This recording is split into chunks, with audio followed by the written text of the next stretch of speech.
Hello, everybody. David Shuster here. Trump White House Press Secretary Karoline Leavitt, like her boss Donald Trump, is now infuriating conservatives. And Leavitt's lies and false claims are getting more desperate.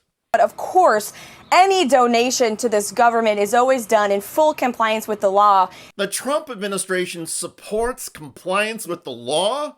Really? The latest controversy involves this. Tonight, President Trump may be getting a new ride courtesy of the government of Qatar in the Middle East. And while in Qatar, sources tell ABC News, President Trump is expected to accept what's likely the most expensive gift a foreign government has ever given to a U.S. president, a super luxury Boeing 747-8 jumbo jet. Aviation experts say the plane is worth an estimated $400 million. CBS News has learned it's poised to be a gift from Qatar's royal family. It is not ready for presidential use and would need to be retrofitted. Do you worry that if they give us something like this, they want something in return? Absolutely not, because they know President Trump and they know he only works with the interests of the American public in mind. Wait a second. This propaganda sounds familiar. Oh, yes. There is no presence of the American columns in the city of Baghdad. Oh, he's just across the street from us. We'll go over and talk to him. Baghdad Bob. Meet the Trump spokeswoman critics increasingly call Baghdad Barbie. This is an extraordinary first step in the right direction. And thanks to the strength of President Trump, Secretary Bessent and Ambassador Greer were able to cut this initial deal with China. We will get to the China deal and the Trump propaganda on that in just a moment. But first, on the Qatar jumbo jet that Trump claims will be the next Air Force One. Could you tell us about this luxury liner that looks like a hotel in the air? Well, the Qatari government has graciously offered to donate a plane to the Department of Defense. The legal details of that are still being worked out. Actually, the legal details are not complicated. If Trump does this on his own, without Congress, it's not allowed. As House Democrat Jamie Raskin of Maryland wrote on X, Trump must seek Congress consent to take this $300 million gift from Qatar. The Constitution is perfectly clear. No present of any kind, whatever, from a foreign state without congressional permission. And never mind the Constitution, Trump's own conservative supporters are blasting him. Headline, Laura Loomer slams Trump over Qatari jet, calls it stain on his presidency. I am so disappointed. Conservative Eric Erickson, the Qatari government is not our friend, cooperates with Iran and its proxies, and funds terrorism and pro-terror propaganda around the world. Marina Medved, no, this is insanely dangerous.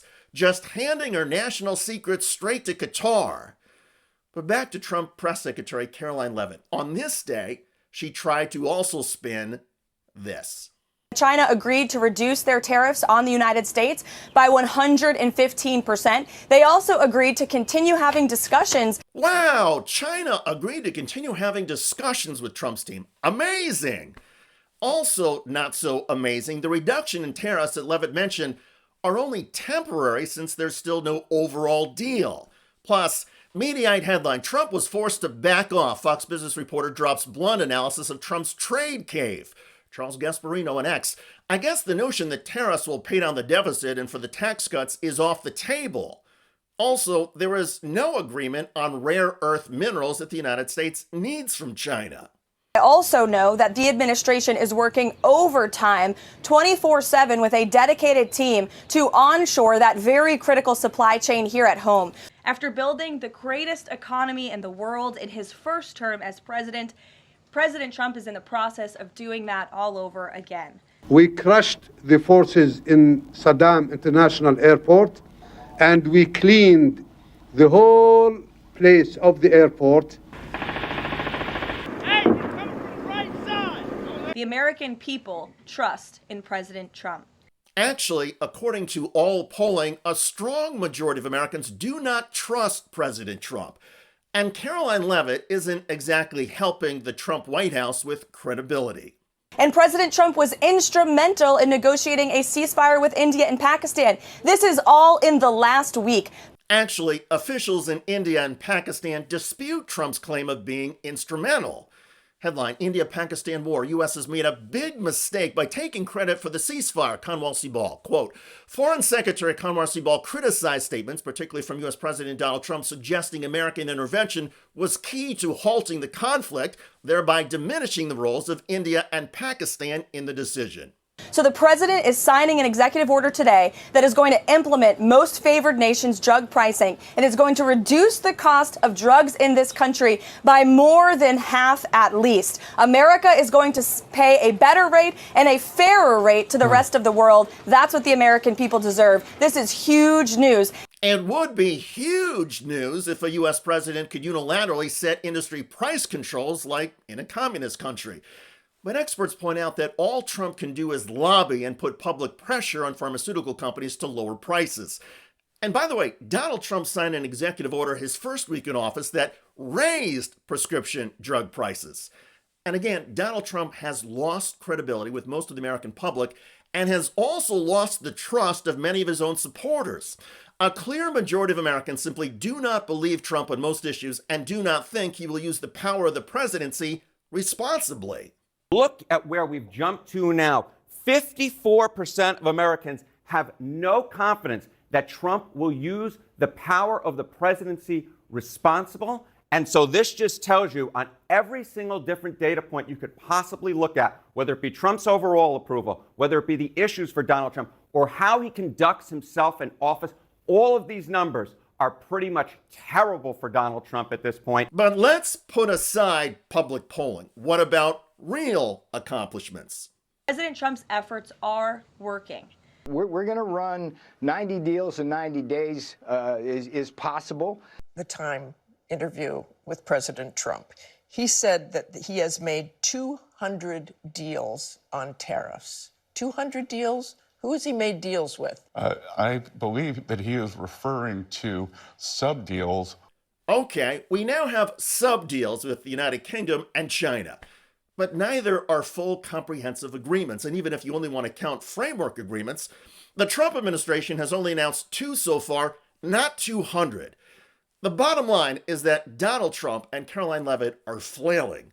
And even the Trump team's most staunch conservative supporters these days are generally unhappy and are specifically infuriated over things like a $300 million airplane gift from Qatar, a country that sponsors terror groups. Iraq's Baghdad Bob only had to spin losing a war. Karoline Leavitt and Donald Trump are spinning, in absurd fashion, nearly everything. By the way, Trump administration ICE agents are now getting more aggressive, and a recent raid in Massachusetts prompted neighborhood chaos. In Worcester, Massachusetts, ICE agents are pushing back a teenager after arresting her allegedly undocumented mother. The mother also has a baby. There you can see police shoving and arresting a neighbor.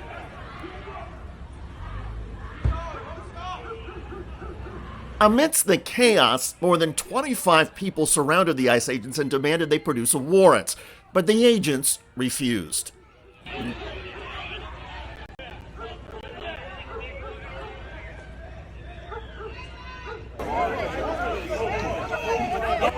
Video obtained and published by the New York Post shows the car where ICE agents placed the mother and the teenage daughter holding her baby sibling.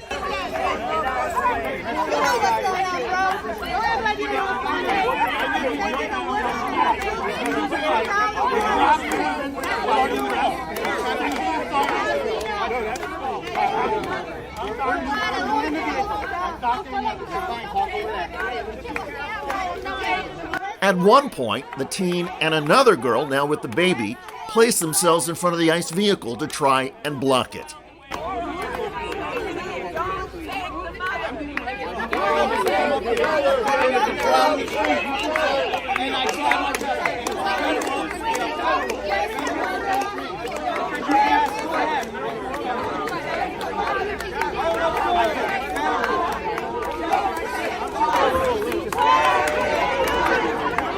They're quite literally trying to f***ing slow roll so they can move out of the way. To try and break up the standoff and clear a path for the ICE vehicle, local police, who have now joined the scene, issue a warning. This is the Worcester Police Department. This is an unlawful assembly. We need their names and Order you dispersed right now. We are subject to arrest. We need their names and badges. This is the Worcester Police Department. This is an unlawful assembly. You're interfering. Check out that video at the link below. It generated a lot of comments on YouTube. One of the most popular is from user who wrote, "Call them what they are, Trump's Gestapo." I hear you. I look forward to reading your comments about Trump Press Secretary Karoline Leavitt suspending reality in a fashion that even Baghdad Bob would find unbelievable. I'm David Shuster. Thanks for joining us.